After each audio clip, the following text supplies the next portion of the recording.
Bonjour les orthos, bienvenue sur Cérébro.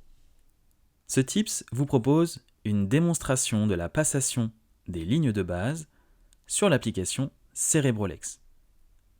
N'oubliez pas de d'abord créer un compte sur le site www.lecérebro.com, puis de créer un nouveau patient avant de pouvoir procéder à la passation des lignes de base. Nous vous invitons à regarder les vidéos prévues à cet effet sur notre chaîne YouTube, si ce n'est pas déjà fait. Vous êtes prêts ? Allons-y pour la passation des lignes de base.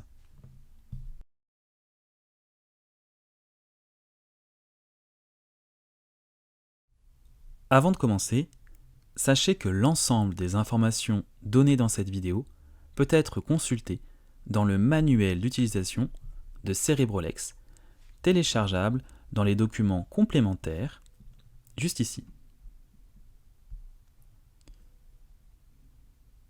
Nous vous conseillons également de télécharger, puis d'imprimer les fiches lignes de base qui se trouvent également dans les documents complémentaires, juste ici. Vous avez un petit fichier zip qui se télécharge. Il suffit de l'ouvrir. Voilà, ces fiches servent de support à l'orthophoniste pour noter les productions du patient lors de la passation. Nous reviendrons plus tard sur le système de cotation.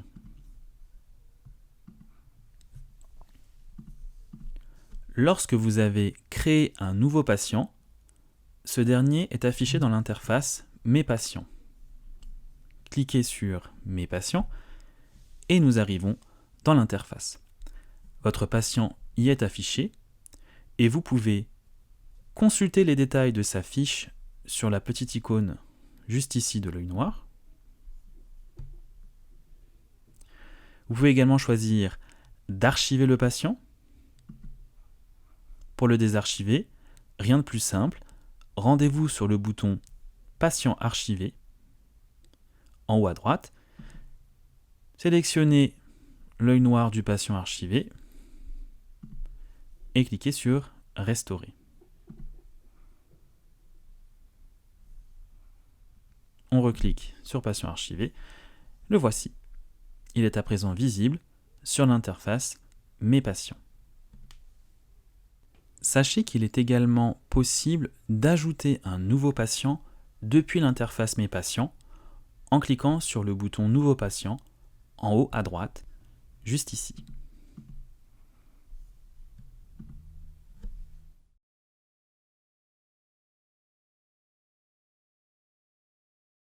Sur le patient, et nous arrivons sur l'interface des thérapies.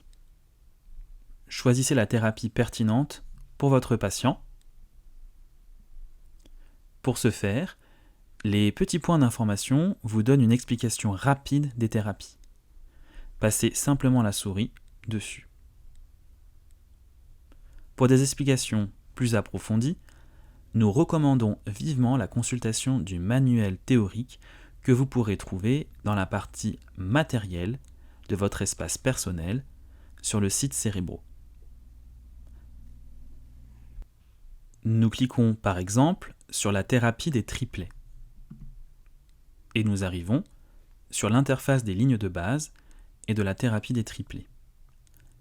L'interface des lignes de base correspond au bandeau bleu, tandis que l'interface de la thérapie correspond au bandeau blanc. Sachez qu'il n'est pas obligatoire de passer les lignes de base pour accéder à la thérapie. En effet, nous avons souhaité rendre l'utilisation de Cérébrolex la plus flexible possible et permettre aux utilisateurs une appropriation progressive de la méthodologie des lignes de base.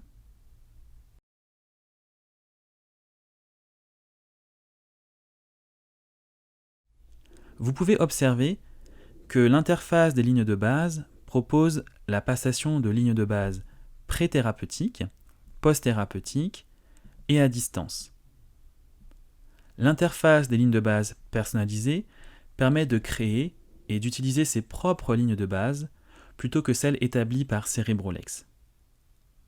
L'interface des lignes de base personnalisées fera l'objet d'une autre vidéo. Revenons maintenant aux lignes de base préétablies par Cerebrolex. Il est obligatoire de commencer par une ligne de base pré-thérapeutique, puisque vous ne pourrez pas cliquer sur les autres boutons. Cliquons donc sur pré-thérapeutique.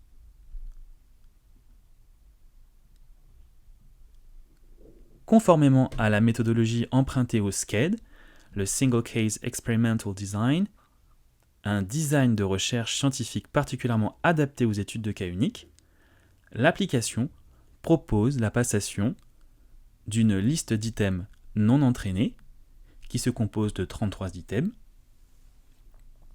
la passation d'une ligne de base d'items entraînés, qui se compose également de 33 items, et enfin d'une tâche non spécifique de mémoire de travail visio-spatiale ou auditivo-verbale.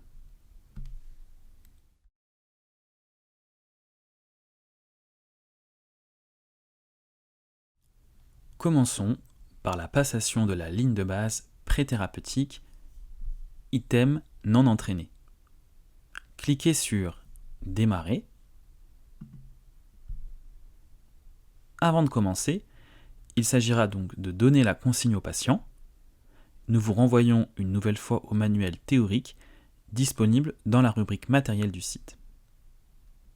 Cliquons sur Commencer ou sur la flèche droite de votre clavier.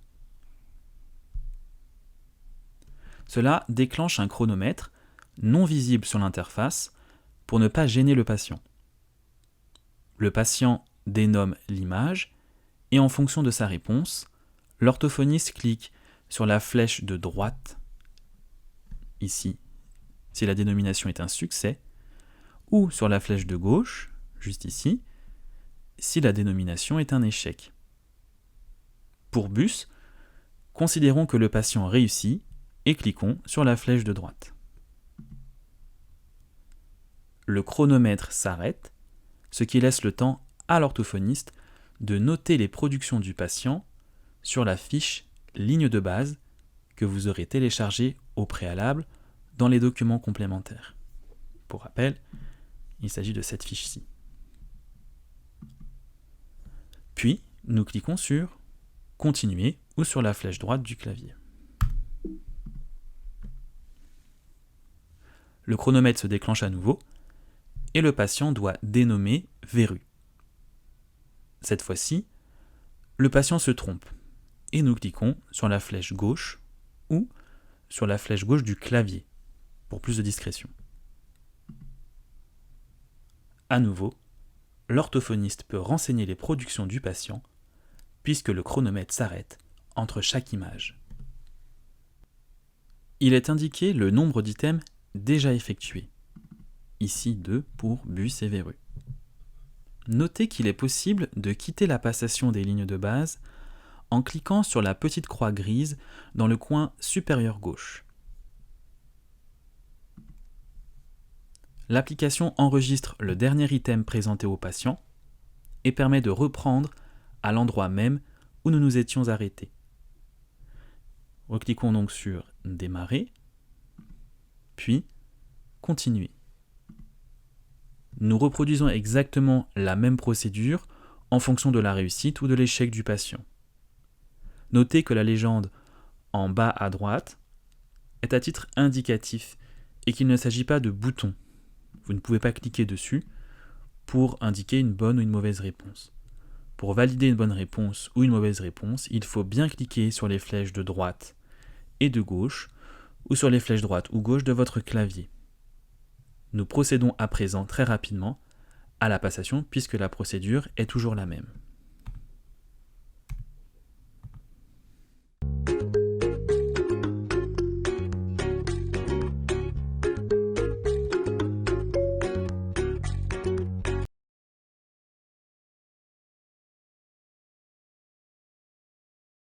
Une fois la passation terminée, l'application nous propose de procéder à la cotation de la passation.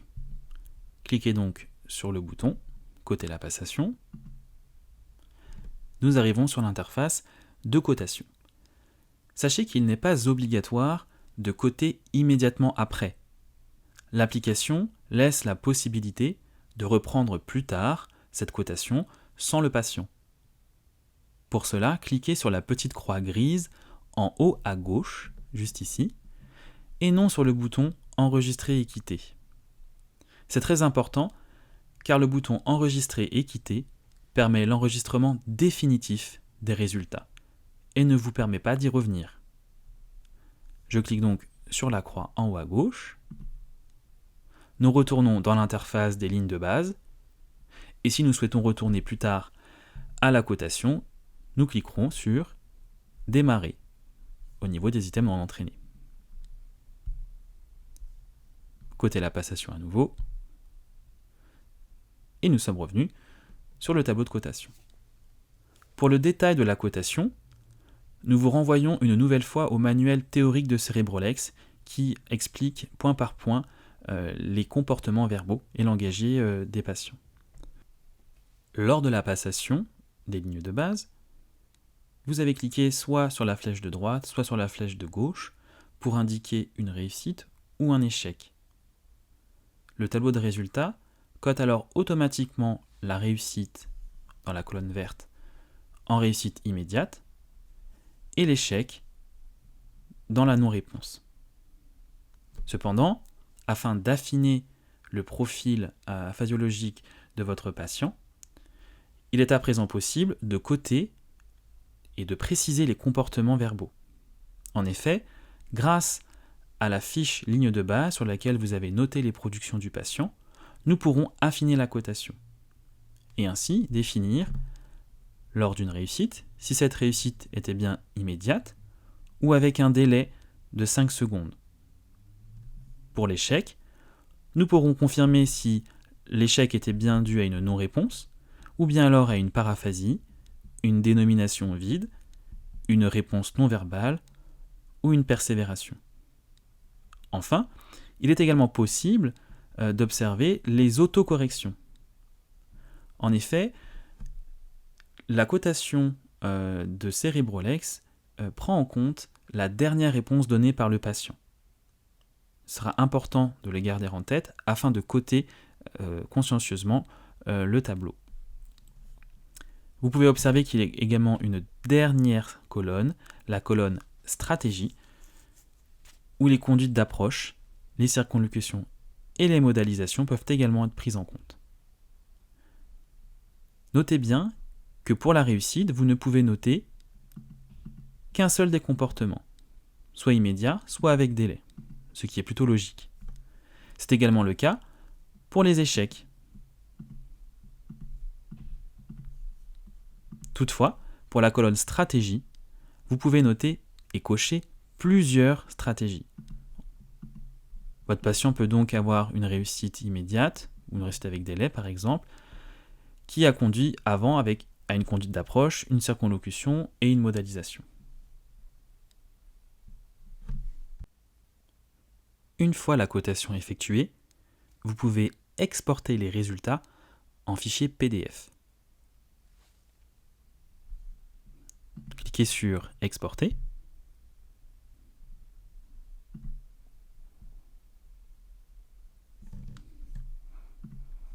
Et vous obtenez à la fois le score global du temps de passation et les comportements langagiers du patient pour chaque item. Enfin, cliquez sur « Enregistrer et quitter ». Un message d'avertissement apparaît vous demandant si vous êtes bien sûr de vouloir finaliser, car rappelez-vous, vous ne pourrez plus modifier la cotation et y revenir.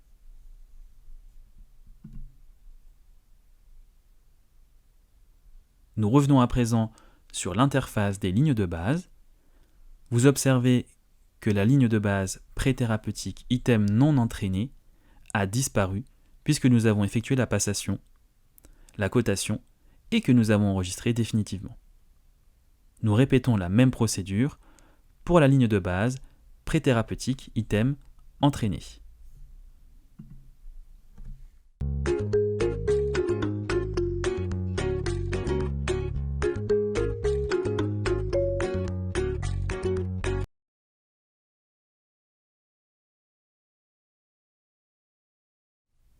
Voilà.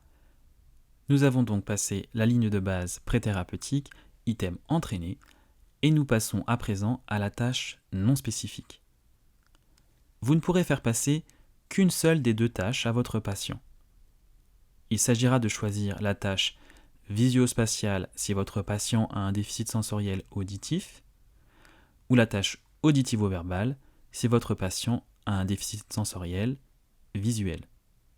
Vous trouverez les explications dans le manuel théorique de Cerebrolex. Sélectionnons par exemple la tâche de mémoire de travail visio-spatiale.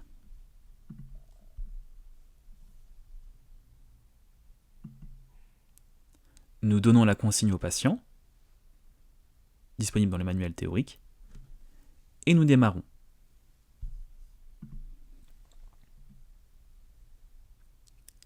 Il s'agit de reproduire la séquence visuelle dans le même ordre.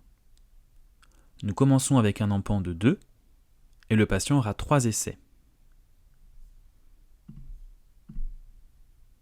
Premier essai. Deuxième essai.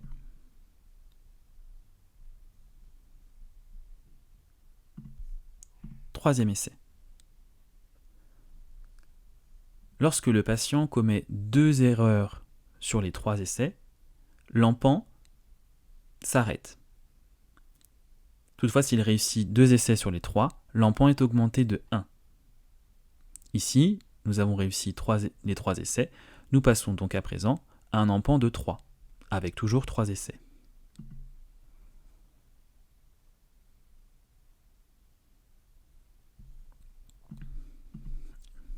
Ici, j'échoue.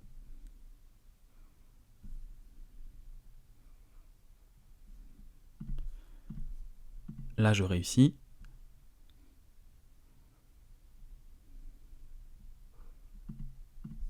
Et j'échoue à nouveau. Lorsqu'à un empan donné, ici 3, le patient ne réussit qu'un seul des 3 essais, l'épreuve s'arrête donc. Dans notre exemple, le patient obtient donc un empan de 2. Enregistrer et quitter. Retour à présent sur l'interface des lignes de base. Vous observez que les autres lignes de base, post-thérapeutiques et à distance, sont désormais disponibles. Toutefois, l'orthophoniste a la possibilité de faire passer autant de fois les lignes de base pré-thérapeutiques si elle ou il souhaite s'assurer de la stabilité des lignes de base. Au moment où nous tournons cette vidéo, l'interface des lignes de base personnalisées est en cours de développement et sera bientôt disponible sur Cerebrolex. Avant de vous présenter l'analyse des résultats, voyons comment se présente la tâche de mémoire de travail auditivo-verbale.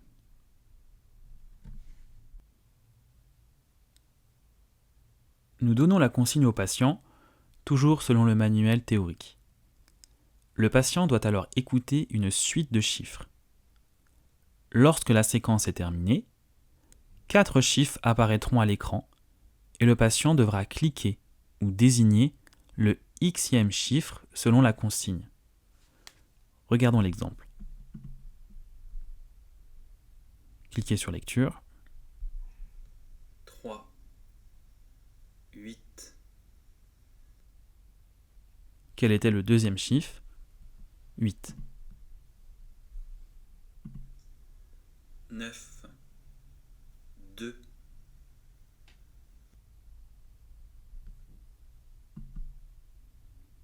Une erreur. 5, 1.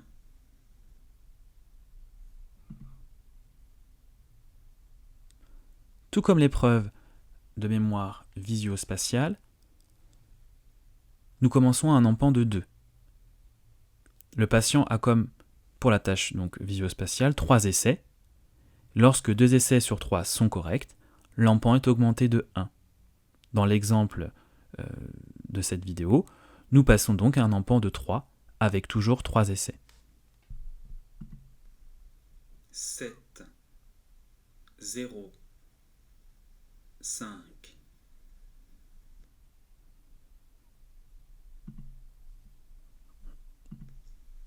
6, 4, 9,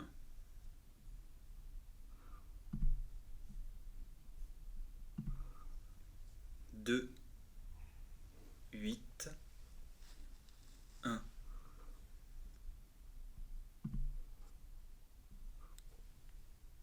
Quand le patient se trompe à au moins 2 séries sur les 3, l'épreuve est arrêtée.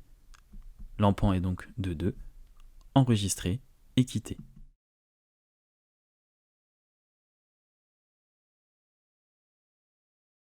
À présent, passons à l'interface Analyse des résultats. Nous sélectionnons la ligne de base que nous avons effectuée dans la colonne de gauche. Deux graphiques s'affichent. Le premier montre le pourcentage de réussite globale des listes d'items entraînés et non entraînés. En bleu, les items entraînés et en vert, les items non entraînés. Ce graphique montre également les scores temps en secondes obtenus par le patient. En orange, le temps pour les items entraînés et en rouge, le temps pour les items non entraînés. Plusieurs possibilités d'affichage sont disponibles. Si je ne veux garder par exemple que les scores en pourcentage, très bien, je clique sur les points orange et rouge de la légende, qui disparaissent alors. On reclique dessus pour les faire réapparaître. Le deuxième graphique affiche lui le score d'empan obtenu à la tâche de mémoire de travail. Possible d'afficher des résultats détaillés. Pour ce faire, cliquez sur le bouton en haut à droite de l'écran qui s'intitule tout simplement « Résultats détaillés ». Ces résultats s'affichent à la suite des deux premiers graphiques. Vous y retrouvez les scores en pourcentage des comportements verbaux, des comportements langagiers du patient. Il s'agit des résultats de la cotation du tableau que vous aurez précédemment effectué. En dessous de ce tableau, vous retrouvez à nouveau deux tableaux. Le premier vous donne les pourcentages de réussite en fonction de la variable psycholinguistique de longueur, en nombre de syllabes. Le deuxième tableau indique quant à lui les pourcentages de réussite de la variable psycholinguistique de complexité phonologique, consonne-voyelle, consonne-consonne-voyelle. Ces variables psycholinguistiques sont différentes selon les thérapies en fonction des données de la littérature. Ainsi, pour la TAMS et la SFA, il n'y aura pas de résultat sur la complexité phonologique, mais sur la fréquence, et pour la SFA en particulier, sur la catégorie sémantique. Nous vous renvoyons au manuel théorique pour plus d'explications. Il est tout à fait possible de sélectionner plusieurs résultats de lignes de base à la fois pour les comparer entre elles. C'est le cas avec ce nouveau patient, spécialement créé pour cette vidéo, où je peux sélectionner les lignes de base pré-thérapeutiques et post-thérapeutiques. L'analyse des résultats, en regardant dans les résultats détaillés, va pouvoir permettre d'analyser et d'observer, de cibler au plus près le niveau de difficulté à proposer au patient. Pour ce patient, je peux voir pour les items non entraînés, ici, que mon patient a de bons résultats pour les mots de 1 et 2 syllabes, mais pas pour les mots de 3 syllabes et puis 4 syllabes et plus. J'observe également qu'il est performant pour les mots très fréquents et fréquents, mais également, dans une petite moindre mesure, performant pour les mots de fréquence moyenne, mais beaucoup moins pour les mots de fréquence rare et encore plus pour les mots de fréquence très rare. À la suite de cette analyse des résultats, je peux donc décider de commencer par les mots bisyllabiques de fréquence moyenne pour m'assurer de la compréhension de la thérapie et des tâches demandées. Observer comment se comporte le patient pour passer ensuite rapidement à ses réelles difficultés au niveau des mots trisyllabiques de fréquence rare. Si je reviens sur l'interface des thérapies et des lignes de base, j'irai donc sélectionner dans l'interface des thérapies les mots bisyllabiques de fréquence moyenne et je sélectionnerai les listes qui sont rangées par ordre de difficulté croissante. Quand le patient se sera bien habitué, je pourrai donc, en fonction de ces résultats, commencer directement, ou du moins très rapidement, sur les trisyllabiques de fréquence rare et très rare. Nous présenterons dans de prochaines vidéos les thérapies proposées par Cerebrolex. En attendant, sachez que l'interface des lignes de base est la même pour toutes les thérapies. Interface, manipulation, cotation et résultats. Nous espérons que cette vidéo vous aura été utile. Salut les orthos et à bientôt sur Cerebro.